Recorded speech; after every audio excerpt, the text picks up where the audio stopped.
My name is Anna, and for the longest time, my life was all about chemistry and work. After high school, I threw myself into university, studying to become a chemical engineer. Then it was straight to the lab, developing new polymer compounds. My personal life? Didn't even make the to-do list. It was work, more work, and, well, you get it. Then, one unexpected night, everything shifted. I didn't even want to go to that party. It was one of those "you have to come, Anna" situations where my friend Jenna practically dragged me out the door. "It'll be fun," she said. I doubted that, but I went. At the party, Jenna was in her element, chatting up everyone. Then she grabs this guy by the arm and pulls him over to where I was nursing my drink in silence. "Anna, meet Tom," she said, a little too enthusiastically for my liking. "Tom, this is the genius chemist friend I was telling you about." Tom looked a bit taken aback, his eyes wide as he took me in. "Hi," he said, his voice uncertain. "Jenna's told me quite a lot about you." "Good things, I hope," I replied, trying to keep the conversation light. "Yeah, very impressive," he managed, though it sounded like he was talking about a scary movie, not a person. We somehow stumbled through the initial awkwardness and found a quiet corner. Turns out, Tom worked as a manager at a trading company and was a lot more down-to-earth than our rocky start suggested. He confessed later that night that he'd been intimidated at first, thinking I was too smart for someone like him. That made me laugh. It was refreshing, really. We started seeing each other, and a year flew by. I was surprised at how serious we'd gotten, considering how I used to dodge anything personal like a chemical spill. Then came the day I met his family. His mom was a sweetheart, welcoming me with open arms. But his sister, Laura? A different story. Right from the start, she looked at me like I was a problem she hadn't figured out how to solve yet. During dinner, I tried to make conversation, asking her about her interests. She just smirked and said, "So, you're the chemist? You cook up stuff in the lab, and now you're here to cook my brother's brain?" I was taken aback, but managed a weak smile. I prefer to think I enlighten minds rather than cook them. Ethan, trying to cut the tension, jumped in. "Laura's always been protective of me," he explained. "She's not easy to win over, but don't take it personally." As if on cue, Laura leaned over and whispered loudly enough for me to hear, "No one's good enough for my brother, remember that."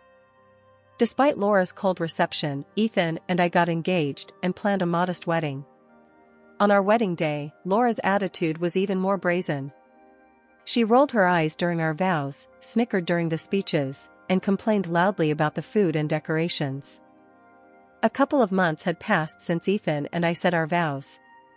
Just as we were settling into our new life, his mother, Mrs. Johnson, took a bad turn.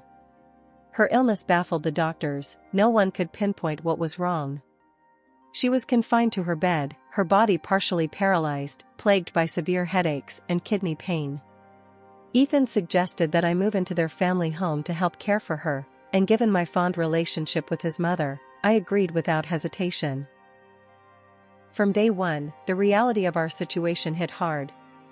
Mrs. Johnson was in a bad way, rarely leaving her bed, and I took on much of the caregiving alongside Ethan. I bathed her, helped her change, and gently combed her hair, which, distressingly, came out in clumps more often than not.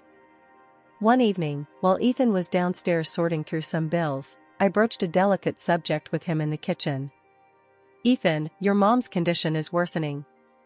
Don't you think a nursing home with professional care might be better for her?"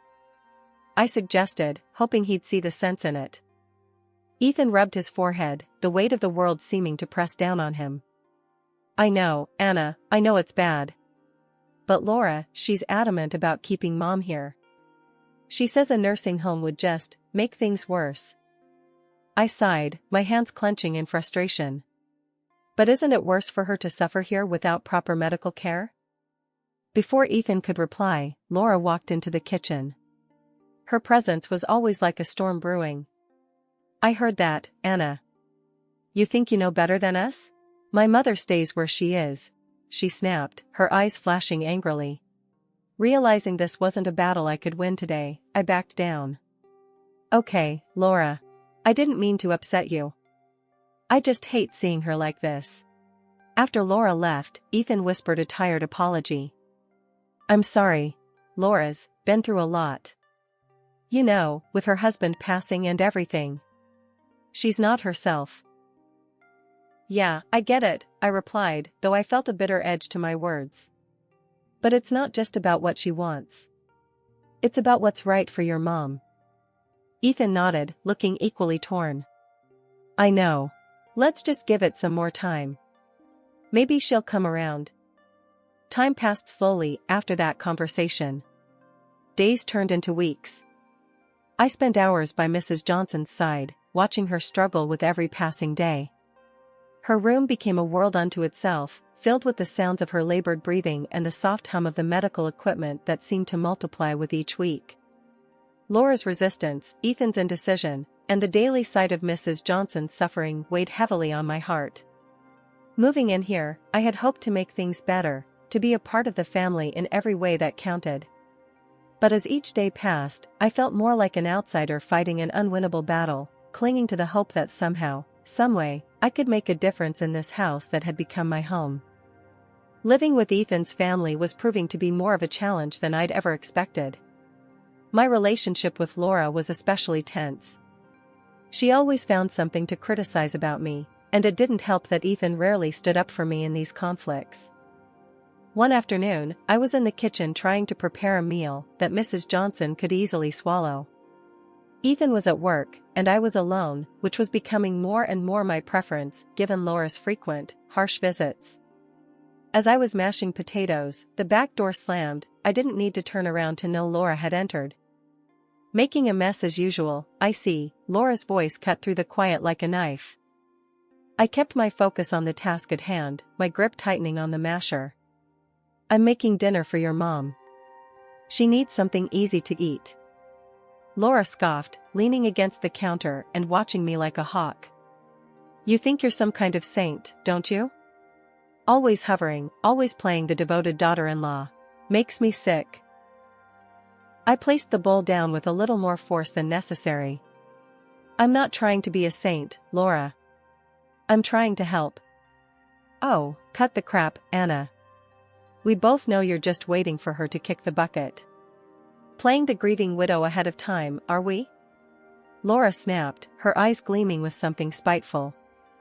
It was another regular Sunday dinner when the tension hit a new high.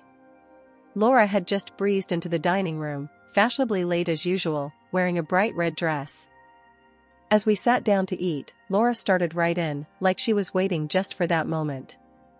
Really, Anna, must you always work so late? It's like you don't care about being a part of this family at all. I kept my eyes on my plate, trying to stay calm. I do my best, Laura. My work demands a lot. Unlike you, who doesn't even know what it's like to work. Ethan, who had been silent up until then, finally spoke, though not in my defense. Anna, please remember Laura is going through a lot right now with her husband's recent passing. Try to be a little more understanding. His words felt like a betrayal. I shot back before I could stop myself. Maybe if she dressed more like a widow rather than going to a party, I could take her grief a bit more seriously. The table went silent. Ethan's expression hardened. Anna, that's uncalled for. But it's true. I couldn't hold back. She criticizes everything I do, but barely looks in on her own mother. How is that fair? Laura slammed her fork down, standing abruptly. How dare you judge my grieving process? You have no idea what I'm going through. Ethan rubbed his temples, clearly frustrated. Anna, can we talk about this later? Please, let's just finish dinner. I nodded, tight-lipped, and we ate the rest of the meal in uncomfortable silence. After dinner, I tried to clear the air with Ethan, but it was clear his patience was wearing thin. Anna, I know it's hard, but you have to try harder with Laura. She's my sister. She's family. And what am I? I asked, my voice barely above a whisper. You're my wife, and I love you, but Laura's been in my life a lot longer. You two need to sort this out. I felt alone, truly alone, even though Ethan was right there. It seemed like no matter what I did, it would never be enough for Laura, or, it seemed, for Ethan. 2 months had passed in a blur of daily routines and silent meals until the day we lost Mrs. Johnson. Her death was both a shock and a sorrow that gripped the household, pulling us all into a deep, somber state. Ethan was devastated, his grief palpable and heavy. At the funeral, under a dreary, cloud-filled sky, the tension that had been simmering between me and Laura finally boiled over. As people quietly murmured their condolences, Laura cornered me by the old oak near her mother's grave. "This is your fault, you know," Laura hissed, her eyes sharp and accusing. "If you had cared for her properly, she'd still be here." I felt a flash of anger, but I kept my voice steady. "Laura, I did everything I could. She needed professional care, more than what we could give at home." "Excuses, just excuses," Laura snapped back, her voice low but fierce. "You just didn't want the burden, did you?" I tried to keep calm, but her words stung. "That's not true, and you know it. I cared for your mother every day." Laura scoffed, shaking her head before storming off. The days that followed were filled with quiet mourning. I tried to give Ethan the space to grieve, but the house felt colder, emptier. While tidying up Mrs. Johnson's room one afternoon, I stumbled upon some old medical documents tucked away in her desk. Curiosity got the better of me, and I began to read through them. According to the files, Mrs. Johnson had been in excellent health just a year ago, but her condition had deteriorated rapidly, leading to the failure of several organs all at once. Later that evening, I brought it up with Ethan. "It's odd, isn't it? Her health declined so suddenly. And it says here multiple organ failure was the cause." Ethan, still looking tired and worn from the days of grieving, nodded slowly. "Yeah, it's strange. The same thing happened to Laura's husband. He also had multiple organ failures." A chill ran down my spine as I remembered something from my chemistry classes. "Ethan, both your mom and Laura's husband had severe hair loss before they passed, right?" He looked up, puzzled by the direction of my question. "Yes, that's right. Why?" I hesitated, the implications swirling in my head. "It's just, severe hair loss can sometimes be a sign of thallium poisoning." "It's a stretch, but..." Ethan cut me off, his voice a mix of disbelief and irritation. "Let's not go down that road. It's been tough enough without adding wild theories into the mix." I nodded, agreeing outwardly, while inwardly I couldn't shake the uneasy feeling the coincidence gave me. But I knew better than to push it further. Ethan was already on edge, and my accusations, or even suspicions, could drive a wedge too deep to remove. It started like any other morning, except for the moment I ran my hands through my hair and felt a clump come away with my fingers. Staring at the strands in horror, my mind raced, I knew something was terribly wrong. Frantically, I headed to the lab at work, my heart pounding as I ran tests on myself, a procedure I was all too familiar with but never thought I'd use in such a personal emergency. The results were as chilling as my suspicions, traces of thallium in my bloodstream. Rushing home, I confronted Ethan, my voice trembling with fear and urgency. "Ethan, I found thallium in my blood. Someone is trying to poison me." Ethan stared at me, his expression morphing from confusion to disbelief. "You're being paranoid, Anna. You're seeing conspiracies where there aren't any." Before I could argue, Laura walked into the room, having overheard our conversation. "Oh, please. You work in a lab, Anna. For all we know, you could have brought that poison home yourself. Maybe you poisoned Mom," she snapped, her voice dripping with accusation. I was aghast, the room spinning around me as her words sank in. Ethan's face darkened, his eyes narrowing. "I can't do this anymore, Anna. You're too dangerous to be around. I want a divorce." My world crumbled in an instant. Laura smirked triumphantly. "You heard him. Get out of our house." Numb and heartbroken, I packed my belongings, the weight of their betrayal crushing me. Sitting amidst the unpacked boxes, the truth slowly pieced itself together in my mind. It was Laura. She had poisoned her mother and tried to poison me. Determined to find proof, I hired a private detective and handed over all the evidence I had, including the medical reports and my blood test results. 2 weeks dragged by with agonizing slowness until the detective came back with shocking news. Laura had burned through the fortune she inherited from her late husband and was drowning in debt. It became clear her motives were as toxic as the poison she favored. "This isn't just about inheritance," I told the detective, my voice steady despite the turmoil inside. "She's eliminating anyone who stands in her way. She could be targeting Ethan next." Armed with this new information, I knew I had to act fast to prevent further harm. I called Ethan, my voice trembling but firm. "Ethan, I have proof about Laura. We need to meet. You have to see this." His response was cold, dismissive. "You're crazy, Anna. I can't believe I ever trusted you." And with that, he blocked my number, cutting off any chance of further communication. Standing there, phone in hand, I felt a mix of rage and resolve wash over me. Despite everything that had happened, I knew I needed to confront Ethan and reveal Laura's malicious plans. Reluctantly, he let me into the house. The coolness inside was a stark contrast to the sweltering heat outside. Ethan was quiet, his face drawn and tired. There was a glass of lemonade on the table, condensation beating on the outside. "It's hot out there," he said, nodding towards the glass. "Here, have some lemonade." Thirsty and distracted by the tension, I took a few sips. Almost immediately, my stomach churned painfully, a sharp stab that doubled me over. "Ethan," I gasped, clutching my abdomen. "Where did this lemonade come from?" "It's just lemonade. Laura made it. What's wrong?" His brow furrowed, a mix of concern and confusion crossing his face. "The lemonade, it's poisoned," I managed to say between sharp breaths.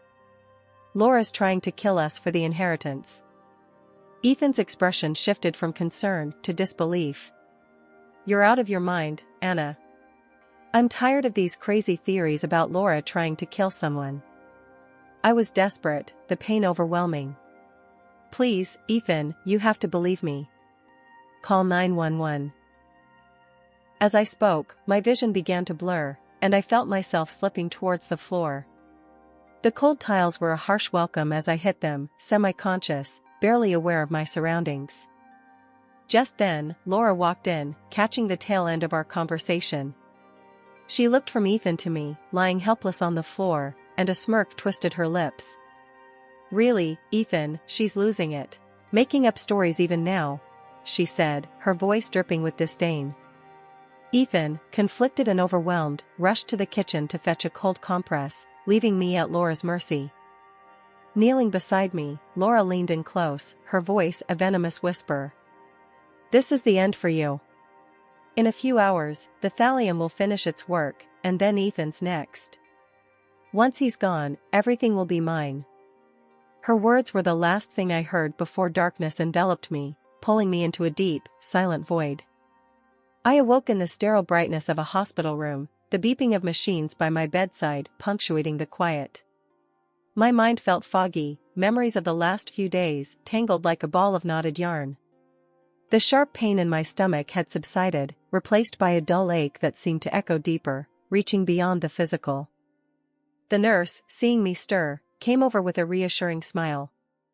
"You're in the hospital," she explained. "You've been out for days, but you're safe now." "Did anyone come with me? My husband, Ethan?" My voice was hoarse, the words scratching their way out. She checked her notes, her expression neutral. "No, you were brought in by an ambulance alone.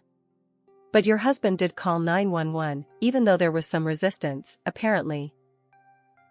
A doctor came in next, flipping through my chart with clinical detachment. "You're lucky to be alive. We managed to remove the thallium from your system in time. A few more hours and—" He didn't finish his sentence, but he didn't need to. As the reality of the situation settled in, I felt a mixture of relief and an overwhelming sense of betrayal. I was saved, yes, but at what cost? Ethan's absence spoke volumes, and the hurt from it gnawed at me. Later, 2 police officers walked into the room. Their faces were stern, their notebooks ready. "We understand you took matters into your own hands when you suspected poisoning. That was risky. You should have come to us as soon as you suspected something." Shame washed over me. He was right. I had been so caught up in proving Laura's guilt, I hadn't considered the dangers of facing her alone. "I know," I admitted, my voice barely above a whisper. I needed proof. I thought I could handle it." The other officer softened slightly. "Well, your actions did lead to uncovering the truth. We've apprehended your sister-in-law. It turns out she did poison her husband and your mother-in-law with thallium. We exhumed their bodies and confirmed it. She's facing multiple charges now." Their words were a cold comfort. Justice might have been served, but the cost was etched deeply into my heart. The officers thanked me before leaving, their steps echoing down the hall long after they were out of sight. Recovery was slow, and with it came the realization that the next steps were mine alone to take. Ethan's absence had severed whatever ties remained, and as painful as it was clear that my path forward would not include him. The trial of my sister-in-law, Laura, dragged on for months. It was a grueling process, filled with legal complexities and emotional turmoil. Throughout it all, the courthouse was a cold place, echoing with the footsteps of those seeking justice and those dreading it. I hadn't seen Ethan since I left the hospital, not until the first day of the trial. He sat there, a stoic figure, clinging to a version of his sister that no longer existed in the eyes of the law. Despite the overwhelming evidence presented by the prosecution, Ethan refused to believe Laura's guilt. He whispered fiercely during recess, "You're wrong about her. The tests, the accusations, they're all mistakes. Laura's an angel, not a monster." I looked into his eyes, searching for the man I once loved, but found only a stranger. "How can you still say that after everything? Look at the evidence." He shook his head, dismissive and cold. "It's all circumstantial. You just want revenge on her, that's all this is." The trial continued, witnesses came and went, experts testified about the lethal levels of thallium found in the bodies, and slowly, the truth began to unfold before everyone in that courtroom. Laura sat there, mostly impassive, until the pressure of the undeniable evidence reached a breaking point. On the final day, when confronted with a particularly damning piece of evidence, Laura's composure cracked. With a cruel smile, she confessed, her voice chilling the room. "Yes, I did it. I poisoned them all, my husband, my mother, and I tried to kill Anna and Ethan too. All for the property, all for a life I deserved." The courtroom erupted in murmurs, the shock palpable in the air. Ethan's face drained of color as he turned to look at me, the realization of his sister's true nature finally dawning on him. Laura was found guilty of double premeditated murder and attempted murder. The judge handed down a life sentence, ensuring she would spend her remaining days behind bars. Additionally, all her assets were seized and awarded to me as compensation for the immense physical and emotional harm she had caused. After the verdict, Ethan approached me outside the courtroom. His eyes were red, his voice shaky. "Anna, I'm so sorry. I was blind. Please, can we start over? Can we try again?" The pain of his betrayal, once sharp and biting, had settled into a dull, constant ache. I looked at him, really looked at him, and knew that too much had passed between us, too much had been broken. "No, Ethan. I can't. It's over." He reached out, but I stepped back, my decision firm. "Take care of yourself, Ethan." Leaving the courthouse, I felt a weight lift off my shoulders, not because I enjoyed the outcome, but because it was finally over. The battle was done, and justice, though it came at a steep price, was served. My recovery was slow, a process of rebuilding what Laura had tried to destroy. Physically, the poison had left its mark, and emotionally, the scars ran even deeper. I underwent treatment, attended therapy, and slowly pieced my life back together in a new apartment, far from the house that once promised a shared future with Ethan. Now, living alone, I work on forgetting, on healing. Some days are harder than others, the memories of betrayal and poison haunting me like ghosts of a past life. But each morning, I wake up and remind myself that I survived, that I am free from the web of deceit that once threatened to claim my life.